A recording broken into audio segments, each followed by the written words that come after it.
কি খবর লাল বান্দরের বাচ্চা কাচ্চারা এবং নাতিপুতিরা? মন খারাপ? এক এক করে সবগুলো লাল বান্দর চলে যাচ্ছে উপরে। ও আচ্ছা, বেশি মন খারাপ তাই না? আসলে আমারও মন খারাপ। আমার মন খারাপ এই কারণেই যে এই লাল বান্দরগুলো তো আমরা বিচার করতে পারবো না যখন আমরা ক্ষমতায় আসব। কিন্তু আরেকটা জিনিস দেখে অবশ্য আপনাদের আরো বেশি মন খারাপ যখন দেখেন যে সোশ্যাল মিডিয়াতে আলহামদুলিল্লাহর ঝড় বয়ে গেছে, হাহারি একটের বন্যা বয়ে গেছে, তখন তো মন খারাপ হবেই, বুঝি। কিন্তু এই প্রচলন শুরু করছে কারা? এই প্রচলন শুরু করছেন আপনারা এগুলো শুরু করছেন, এখন সেটার শিকার আপনারাই হচ্ছেন। আপনাদের নিউটনের তৃতীয় সূত্রের কথা মনে ছিল না? প্রত্যেক ক্রিয়ারই সমান এবং বিপরীত প্রতিক্রিয়া আছে। আপনারা যেটা শুরু করছেন সেটা আমরা শেষ করব। আওয়ামী লীগের কোনো নেতাকর্মী যখন মারা যেত তখন আপনারা ফেসবুকে আলহামদুলিল্লাহ হাহারি একটির বন্যা বসিয়ে দিতেন।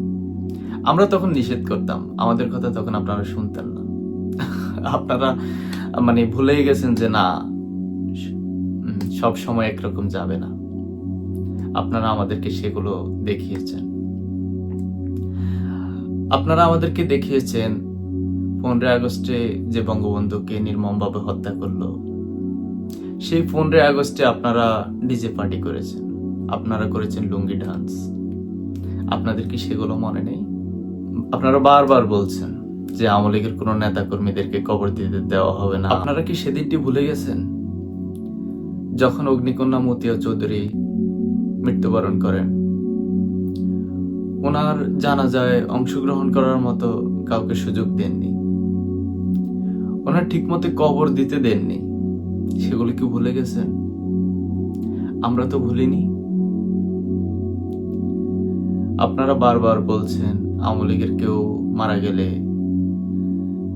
কে জানাজা দিবে, জানাজা দেওয়ার মতো লোক পাবে না, জানাজায় কেউ অংশগ্রহণ করবে না। কিন্তু কি দেখলেন শেষ পর্যন্ত? যখন ইঞ্জিনিয়ার মোশাররফ হোসেন মারা যায় তখন তো দেখছেন লাখো লাখো মানুষের ঢল। আচ্ছা, আপনারা দেখি সবসময় শুধু লাল বান্দরের বেলায় ব্যথিত। যখন 500 নবজাতক শিশু হামের টিকার অভাবে মারা গেল, হামে আক্রান্ত হয়ে, তখন তো আপনাদের কোনো আবেগ দেখলাম না। যখন মাইলস্টোনে এতগুলো শিশু মারা গেল, এটা তো একটা পরিকল্পিত হত্যাকাণ্ড ছিল, তখন তো আপনাদের কোনো আবেগ দেখি না। হায় রে লাল বান্দর, ভালো হবি না তোরা।